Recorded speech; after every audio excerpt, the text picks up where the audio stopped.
আসসালামু আলাইকুম। আপনাদের যদি সাহস থাকে তাহলে রিশাদ মুস্তাফিজ ছাড়া একটু মাঠে নামেন না। তো ব্যাপারটা হচ্ছে এরকম। সো লামিচান এরকমই ঠিক বলছিল যে আপনারা পারলে ওই দুইজন ছাড়া মাঠে আসেন, আপনাদের সাথে আমরা খেলবো। সো বিষয়টি হচ্ছে আপনার তাদেরকে ভয় পাবে না। বর্তমানে যে সিচুয়েশন এবং বর্তমানে যে কন্ডিশন, সেই কন্ডিশন অনুযায়ী তারা যে কতটা এফেক্টিভ বলার মুস্তাফিজ এবং রিশাদ, তারা আসলে সেটা সবাই জানে, সবাই বোঝে। সো নেপাল অলরেডি ইলিমিনেটেড হয়ে গেছে, কিন্তু এর আগে তারপর এক ধরনের হুমকি দিয়ে রেখেছে। সো বাংলাদেশের বিপক্ষে তারা নাকি ম্যাচ জিতবে এবং টেস্ট যারা নেশন আছে তাদের বিপক্ষে ম্যাচ জেতাই হচ্ছে নেপালের মূল লক্ষ্য।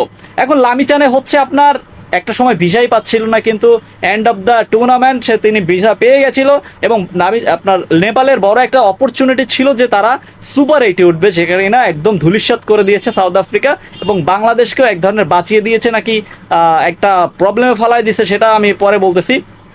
তো প্রবলেম যদি বলেন সেটা হচ্ছে আপনার নেপাল যদি জিতে যেত সেক্ষেত্রে সাউথ আফ্রিকার পয়েন্ট থাকতো 6 এবং বাংলাদেশ যদি নেপালের এগেনস্টে জিতে যেত বাংলাদেশ পয়েন্ট হতো 6।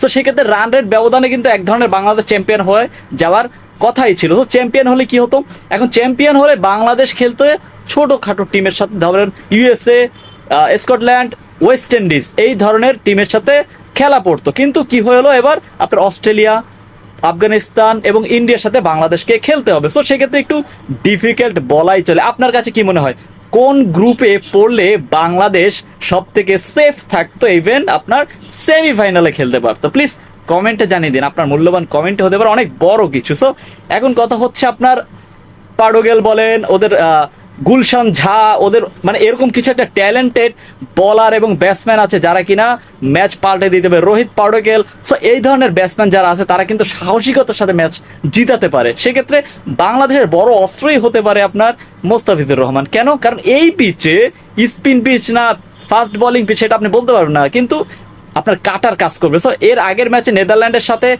মুস্তাফিজুর রহমানের কাটারগুলো কিন্তু কেউ বুঝতেই পারে না। নেপালের সাথে তো বাংলাদেশ খেলেই না তেমন একটা। সো বাংলাদেশের সেই কাটারগুলো বোঝা আসলে একটু সমস্যা পড়ে গেছে। এবং রিশাদ হোসেনের বল তো না বোঝারই কথা। রিশাদ হোসেন বর্তমানে যে লেগ স্পিন করতেছে, ওদিকে আপনার লামিচান এবং ওদের আরেকটা লেগ স্পিনার আছে। সো সবকিছু মিলিয়ে আপনার রিশাদ হোসেন এবং মোস্তাফিজকে আলাদাভাবে দেখলেও আপনাকে দেখতে হবে তাহিদ হৃদয়কে। সো তাহিদ হৃদয়কে আপনি ফেলাতে পারবেন, এবং আমাদের দেয়াল সাকিব আল হাসান রয়েছে সেটা হয়তো বা তারা জানেই না। সো সেই ক্ষেত্রে তাদের নাম হয়তো বা মেনশন করে নাই।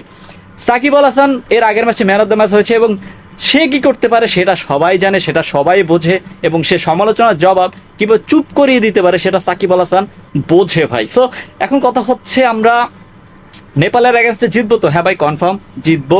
আমাদের ব্যাটিং ডিপার্টমেন্টটা ভালো করতে হবে, আমাদের বোলিং স্ট্রং আছে একদম, বোলিং এর মতো স্ট্রং মনে হয় আর নাই বাংলাদেশে। এরকম বোলিং লাইন আপনার রিশাদ হোসেন, মুস্তাফিজুর রহমান, তাসকিন আহমেদ, ফুল প্যাকেজ, সাকিব আল হাসান, তানজিদ হাসান সাকিব, যারে কিনা দুর্বল ভাবছিলাম সেও কিন্তু ভালো লাইন লেন্থে বোলিং করতেছে এবং ইকোনমিক্যাল থাকতেছে। সো আমাদের ভয়ের কিছু নাই এখানে। যদি শরীফুলকে মিস করতে দেখেন, আমাদের বোলিং কোনো অপশনে খালি নাই, সেক্ষেত্রে আমাদের ব্যাটিংটা একটু ঝামেলা হয়েছে। যাই ব্যাটিংটা আমরা সামলে নেব। যাই হোক, ভিডিওটি যদি ভালো লেগে থাকলে, আর হ্যাঁ, নেপাল না বাংলাদেশ কারা জিতবে কমেন্ট করে জানাই দেন প্লিজ। ভিডিওটি ভালো লেগে থাকলে চ্যানেলটা সাবস্ক্রাইব করে পাশে থাকুন। ধন্যবাদ।